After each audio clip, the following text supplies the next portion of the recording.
Nah mau saya di sini bayangkan itu anak kita, kenangannya dengan kita, dengan bapaknya, dengan ibunya ini kurang baik, kenangannya di luar baik, sehingga anak kita cenderung tidak ngidolakan kita, meninggalkan kita. Jadi menurut saya belajar akhlak paling pokok adalah kaitannya dengan kepentingan anak-anak kita.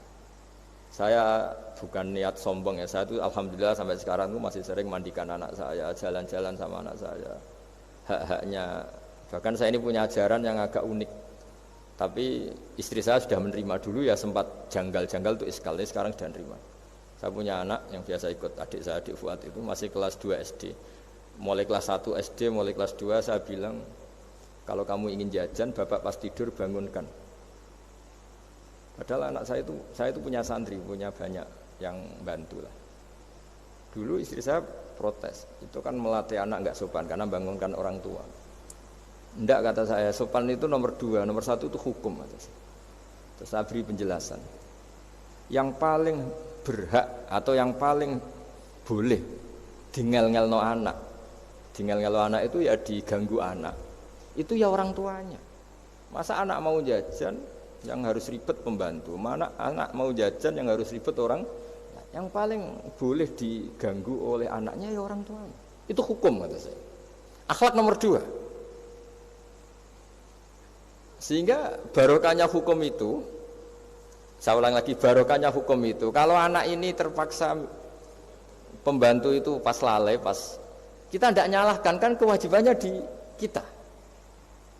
Akhirnya kita menjadi tahu, baru istri menjadi tahu, yang paling berhak diganggu anak ya orang tuanya.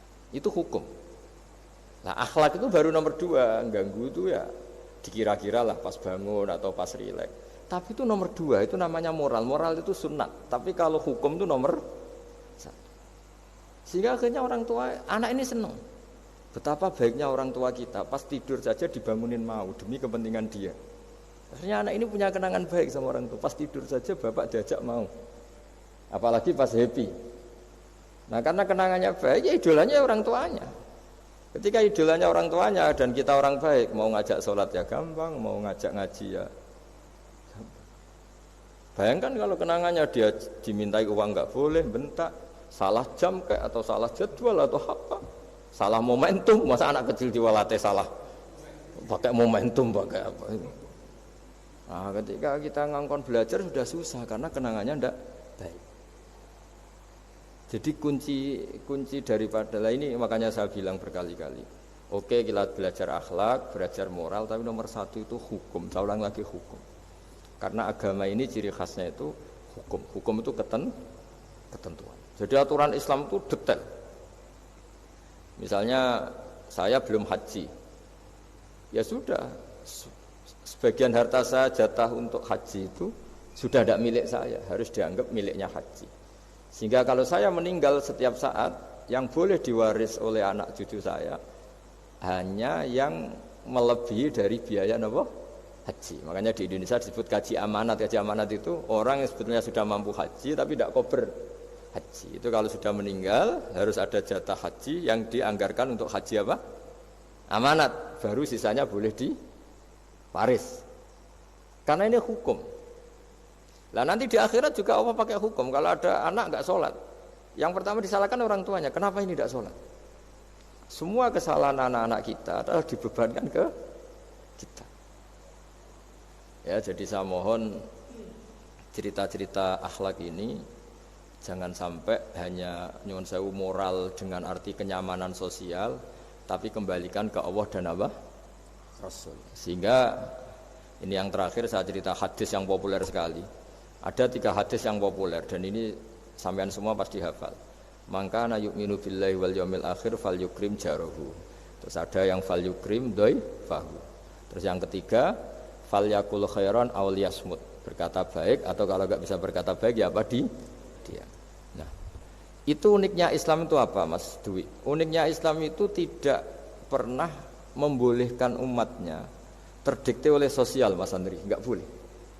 Tapi hanya terdikte oleh ketentuan Allah dan Rasul. Jadi Allah cara ngendikan, kalau kamu iman kepada Allah dan Rasul. Iman kepada Allah artinya apa? Allah memerintahkan kita berbuat baik sama tetangga, sama tamu. maka lakukan itu. Sekali tidak demi Allah dan Rasul, berarti Anda didikte oleh hukum sosial.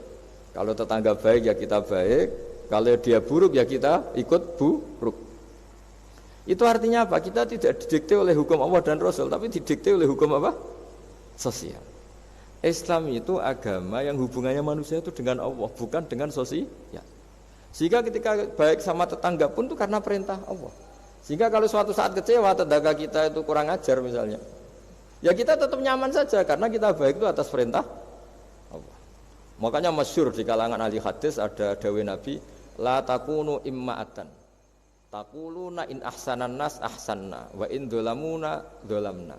Kamu jangan jadi orang yang didikte sosial. Kalau orang baik kamu baik, kalau orang buruk kamu ikut buruk. Itu namanya orang yang enggak punya prinsip. Tapi walakin wattinu anfusakum, kata Rasulullah. Kuatkan prinsip kamu, jika manusia baik kamu akan baik, dan manusia ketika buruk kamu pun tetap ingin baik. Nah, dengan demikian itu berarti kebaikan kami itu atas perintahnya Allah dan Rasul, bukan atas nama sosial. Sehingga misalnya ada orang birrul walidain, ibunya bawaannya cerewet, mbahnya cerewet, ya tetap baik.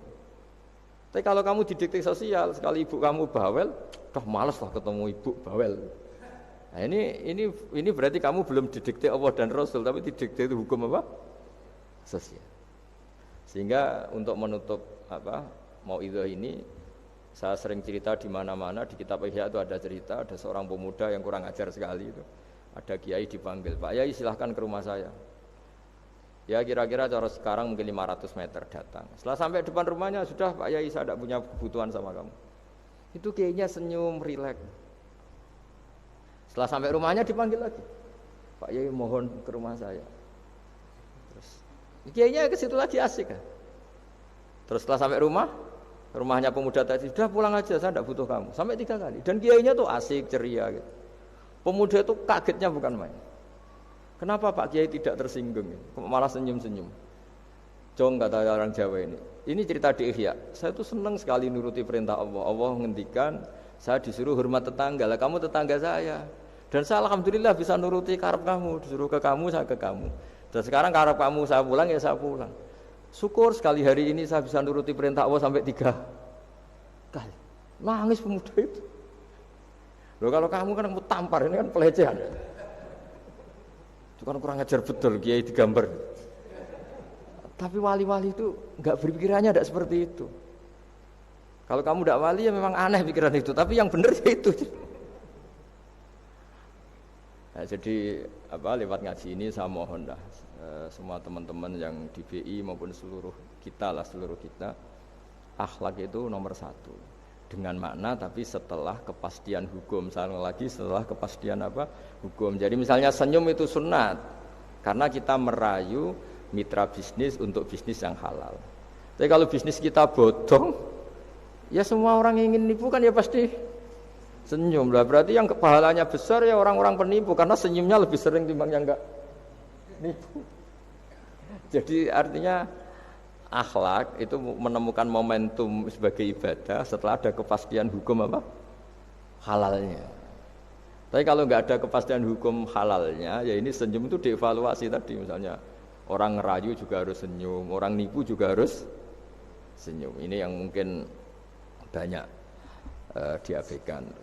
Saya kira demikian dan mohon maaf karena sebetulnya kalau andaikan tadi jalannya normal mungkin saya agak terlambat. Itu kan banyak lubang-lubang karena itu biasanya kan karena hujan itu.